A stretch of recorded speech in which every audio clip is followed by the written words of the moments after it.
Hello दोस्तों, स्वागत है आप सबका हिंदी की इस पहली क्लास में। जैसा कि अभी कुछ लोग शुरुआत किए होंगे तैयारी, और वो हिंदी को ऑप्शनल के रूप में चयन करने के लिए सोच रहे होंगे या चयन कर लिए होंगे, तो मैं आज इसी टॉपिक पे बात करने वाली हूँ। मैं भी इस तैयारी से जुड़ी हूँ। आज जैसा कि पहला क्लास है जिसको ओरिएंटेशन क्लास कहते हैं, ओरिएंटेशन का शुद्ध हिंदी उन्मुखीकरण होता है, यानी कि उस उन्मुखीकरण होता है गूगल ट्रांसलेट कि उन्मुख होना, उस उद्देश्य की तरफ चलना। उन्मुखीकरण होता है उन्मुख होना, उस उद्देश्य की तरफ चलना। आज पहला क्लास है जिसमें हम आप लोग से बता रही हूँ कि हिंदी साहित्य ऑप्शनल के रूप में चयन कर सकते हैं, जो हिंदी मीडियम से आईएएस की तैयारी करने वालों के लिए अच्छा रहेगा, जो आईएएस बनने में आपकी अहम भूमिका निभाएगी, क्योंकि बहुत लोग यही उद्देश्य लेकर आते हैं कि उन्हें आईएएस बनना है। तो ये सब्जेक्ट जो कि आपके आईएएस बनने में अहम भूमिका निभाएगी, इसमें मैं भी इस तैयारी से जुड़ी हूँ। तो मैंने पिछले कुछ सालों के रिकॉर्ड डीओपीटी के साइट पर जाकर देखे हैं, जिसमें से मैं देखिए यहाँ पर नोट की हूँ, जिसमें से 11 लोगों के 310 आए हैं हिंदी साहित्य में, 9 लोगों के 290 से 300 के बीच में आए हैं, 7 लोगों के 275 से 290 के बीच में आए हैं, और सब्जेक्ट जैसे इतिहास, भूगोल, दार्शनिक शास्त्र और राजनीतिक शास्त्र में आप देख सकते हैं कि बस 2 लोगों के 310, 301 आए हैं। ज्योग्राफी में 290 आए हैं, दार्शनिक शास्त्र में 311 एक लोगों के आए हैं, वहीं राजनीतिक विज्ञान में भी 311 आए हैं।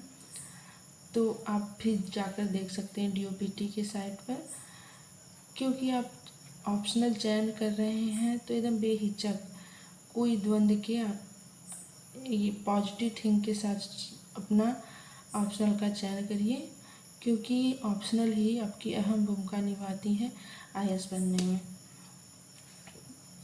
जहाँ अब टोटल टेस्ट मतलब जो एग्ज़ाम होता है 1750 नंबर का होता है, जिसमें से 275 आपके इंटरव्यू के होते हैं, उसमें से 1050 जो है आप लाएंगे तो आप आईएएस एक प्रॉपर आईएएस बन सकते हैं। क्योंकि जो फर्स्ट आईएएस होते हैं और आखिरी आईएएस, जो टॉपर आईएएस होते हैं और आखिरी आईएएस तक, आखिरी आईएएस में बस 100 रैंक का अंतर होता है। एक रैंक मतलब एक नंबर से आप 7-8 रैंक पीछे जा सकते हैं, 7-8 रैंक पीछे इसलिए एक नंबर ज़रूरी होता है। तो आप हिंदी मीडियम से हैं तो आप हिंदी ऑप्शनल चूज कर सकते हैं, क्योंकि आप लोग तैयारी से जुड़े हैं तो आप जानते होंगे कि और सब्जेक्ट को आपको अपडेट करना पड़ेगा करंट से। एक हिंदी ही है जिसको आप ऑप्शनल के रूप में चयन करेंगे, तो उसमें आप अपडेट करने का कोई झंझट नहीं है। जो क्वेश्चन आप एक बार लिख लिए, पढ़ लिए और याद कर लिए वही रहेगा, वो चेंज होने वाला नहीं है। और सब्जेक्ट जैसे दार्शनिक शास्त्र, राजनीतिक विज्ञान, इस सब में आपको अपडेट करने की ज़रूरत पड़ेगी। और ये ऐसा आपको पता ही है कि जितने भी न्यूज़पेपर यानी कि जो भी करंट न्यूज होते हैं, उसमें जो हिंदी जो इंग्लिश में है वो ज़्यादा ही बेटर तरीके की क्वालिटी अवेलेबल होती है हिंदी के बजाय। तो इसलिए आप सबसे अच्छा है कि आप हिंदी चूज करिए, किसी के सुनने कहने में मत पड़िए। अगर कोई आपसे कहता भी है तो उसको क्लियर उससे पूछिए कि भैया ये हिंदी मीडियम से इस सब्जेक्ट में टॉप किए हैं कि इंग्लिश मीडियम से। ओके, अब ऐसा ये मत सोचिए कि ये सब्जेक्ट जीएस में हेल्प करेगा कि नहीं करेगा और छोटा है अंकदाई, ऐसा कुछ नहीं है। आप बस ये सोचकर ये सब्जेक्ट आपको मतलब कि अब रुचि तो बाद में जाकर बन जाएगी। सबसे बड़ी बात है कि ये छोटा भी है और अंकदाई है, जहाँ जैसे मैथ के क्वेश्चन है जो मैथ के क्वेश्चन हुए और क्वेश्चन हुए कि आपको कोई विकल्प नहीं आता है तो नहीं लिख पाएंगे, और इसमें आपको विकल्प है कि अगर नहीं आता है तो आप बनाकर भी लिख सकते हैं। जैसे कि आप मान लीजिए एक बार प्रेमचंद का पढ़ लिए, जानते हैं इतना कि उनका उपन्यास जो गोदान है उसके बारे में पढ़ लिए, तो आप कुछ भी बनाकर थोड़ा बहुत लिख सकते हैं। जो 10 नंबर का मान लीजिए कि वो क्वेश्चन रहेगा, उसमें आपको 2-3 नंबर मिल सकते हैं, इसलिए आप बेहिचक हिंदी साहित्य ले सकते हैं।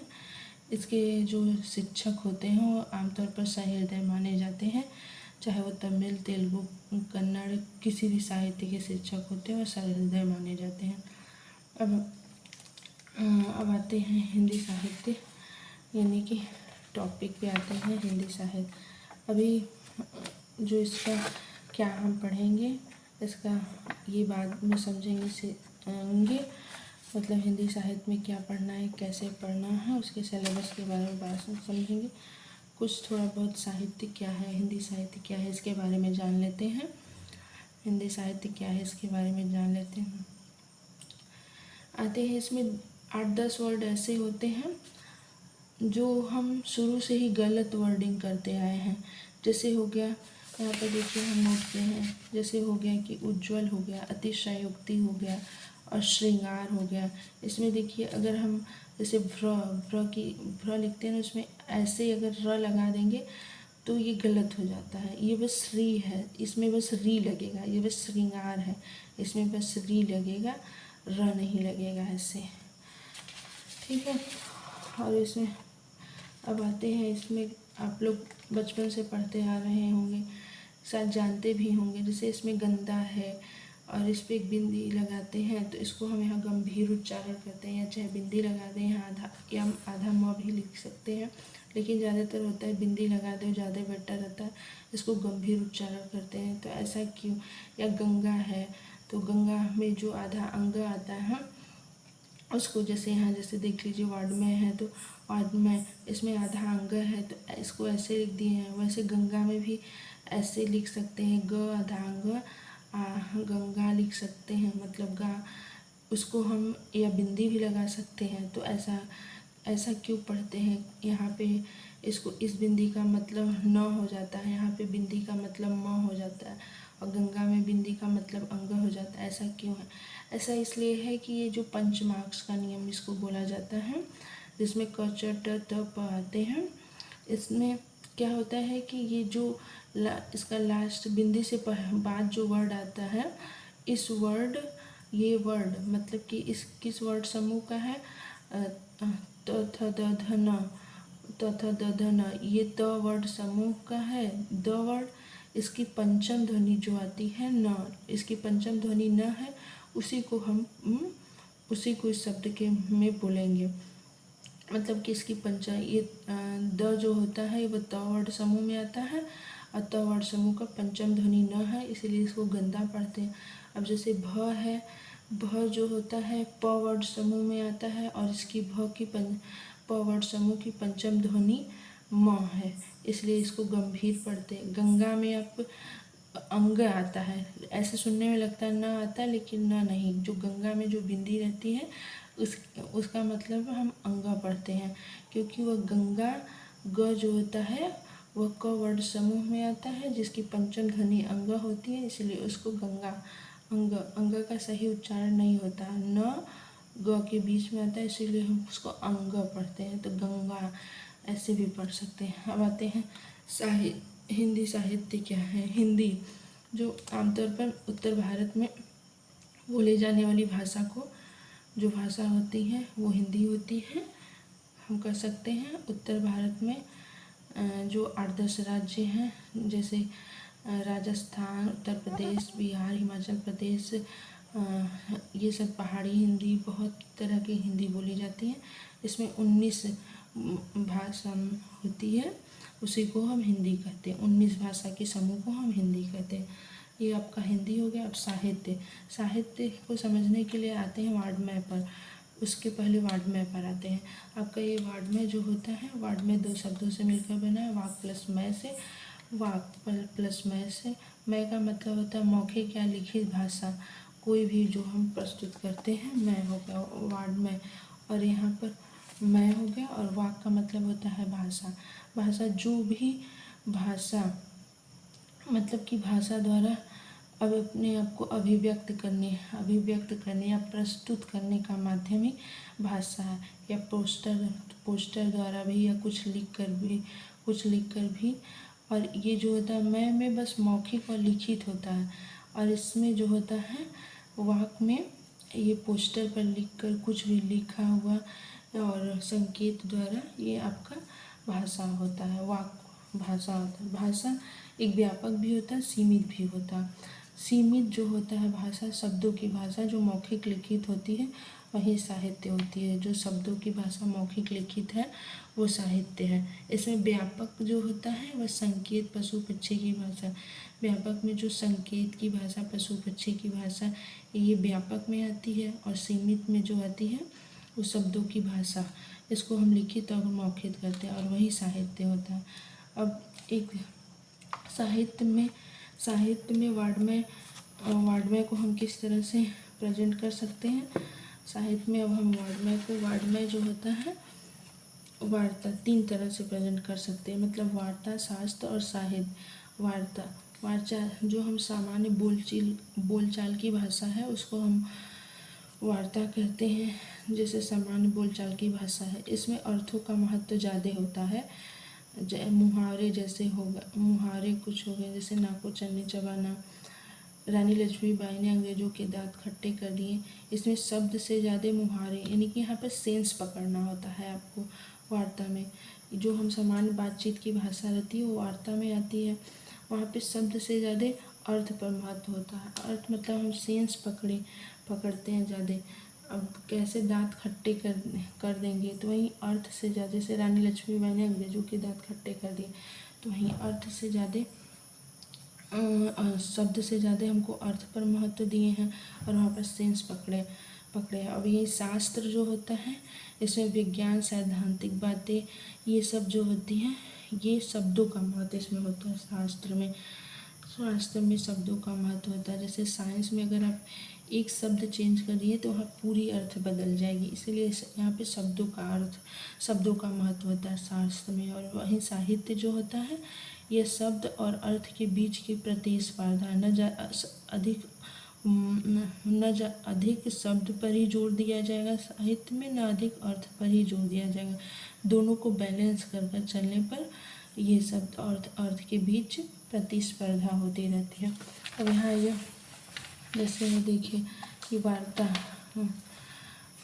जो है आपका, वार्ता अथवा बातचीत वाड्मय का वह हिस्सा है जहाँ केवल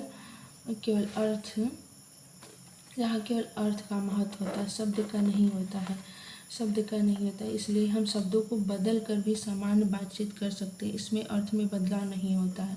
और शास्त्र जो होता है वाड्मय का वह हिस्सा है जहाँ भाषा व्यवस्थित और सटीक रूप में आती है। इसमें शब्द अत्यंत महत्वपूर्ण होते हैं और अर्थ उन्हीं पर टिके होते हैं, इसलिए किसी पारिभाषिक शब्द को हम बदल नहीं सकते हैं। अब आते हैं साहित्य को हम यहाँ पे अब साहित्य आता है। साहित्य को हम 3 तरह से प्रेजेंट कर सकते हैं। साहित्य मतलब शब्द और अर्थ, जहाँ शब्द और अर्थ दोनों की प्रतिस्पर्धा हो, जिसमें सहित मतलब समाज के व्यापक हित की भावना हो, और प्लस इसमें रमणीयता और सौंदर्य हो। रमणीयता और सौंदर्य का अर्थ होता है कल्पना से होता है, जिसमें रमणीयता और सौंदर्य इसका अर्थ होता है कल्पना से। आपका कल्पना से होता है रमणीयता और सौंदर्य। जैसे मैथ, ये आपका साहित्य नहीं कहा जाता। सबसे अच्छा साहित्य वो बोला जाता है जिसमें कल्पना की गई हो। और ये मैथ साइंस ये आपका फैक्ट होता है, इसमें कल्पना नहीं होती है। और आपका साहित्य जो होता है इसमें कल्पना होती है, इसलिए इसे रमणीयता और सौंदर्य की हो, समाज के व्यापक हित की भावना हो।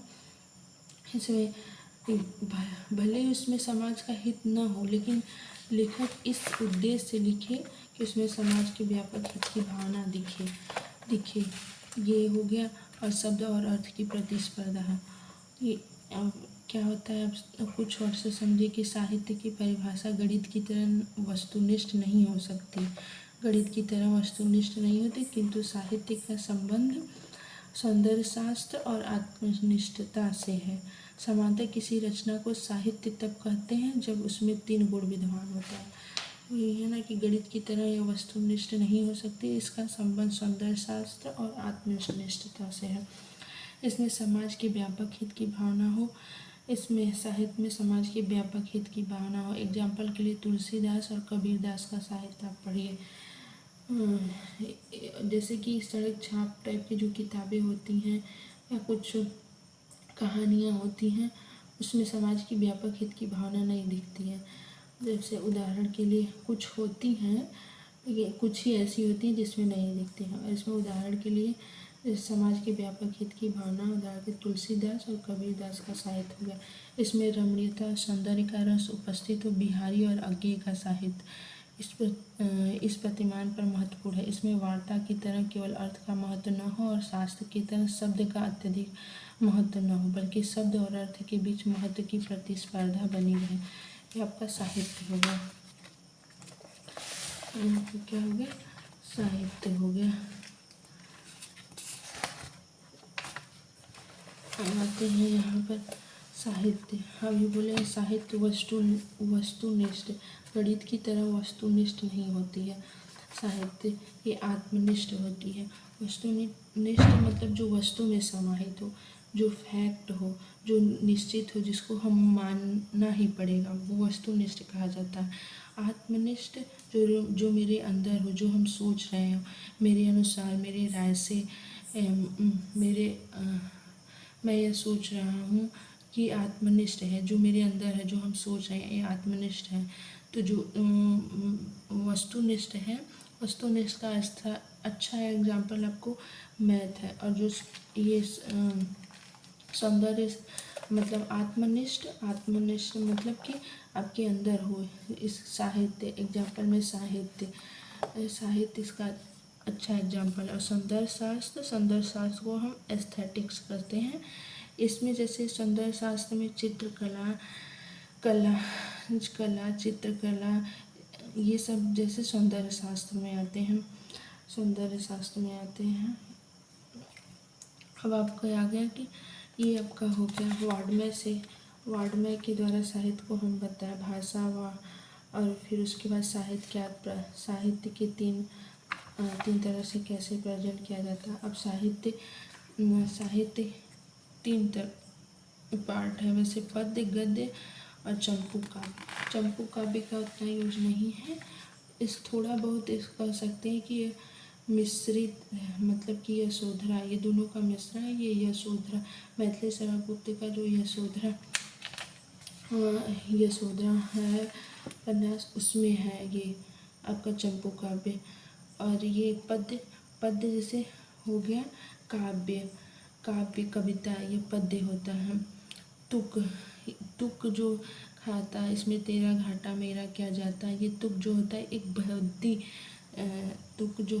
भद्दी कविता होती है। तुक जो होता है एक भद्दी कविता होती है। और लय, अगर आपसे कोई पूछता है कि व्याकरण के पद और गद्य में को हम किस तरह से अलग कर सकते हैं, तो लय से हम पद्य और गद्य एक दूसरे से अलग हो सकते हैं। जैसे इसमें आपका कोई भी पद्य जो होता है उसमें लय होता है। देखते हैं कुछ लोग जैसे कि न्यूज़पेपर भी गाकर पढ़ते हैं, उसमें लय निकाल देते हैं, तो पद में लय होता है, गद्य में लय नहीं होता है। ज़्यादा आप इमोशनल में होंगे, ज़्यादा आप इमोशन में होंगे तो आप पद लिख सकते हैं। और ज़्यादा कॉग्निटिव माइंड आपका अगर सेटअप होगा तो उसमें आपको गद्य ही लिखाएगा। इसलिए व्याकरण के नियमों का उल्लंघन पद्य कहलाता है और पद्य और गद्य को लय द्वारा अलग किया जाता है।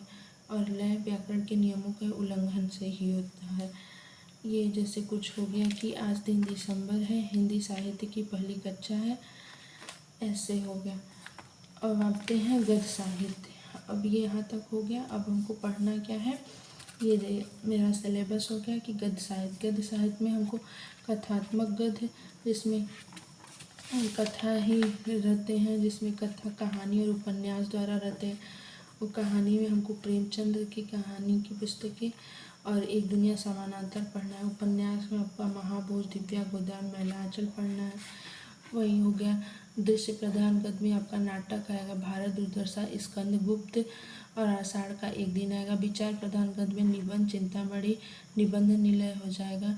स्त्री में आलोचना भी आता है। विचार प्रधान में समीक्षा या समालोचना, और ये तीनों में जो न समाहित हो अन्य विधाएं होती हैं। अन्य विधाएं में आपकी आत्मकथा, जीवनी, स्मरण रेखा चित्र, डायरी, पत्र साहित्य, यात्रा वृत्तांत, रिपोर्टाज, ये सब आते हैं। दोस्तों, अगर आपको पसंद आए ये क्लास तो आप लाइक, शेयर और कमेंट करिएगा। वीडियो बहुत लंबी हो जाएगी और अगली क्लास में लूँगी।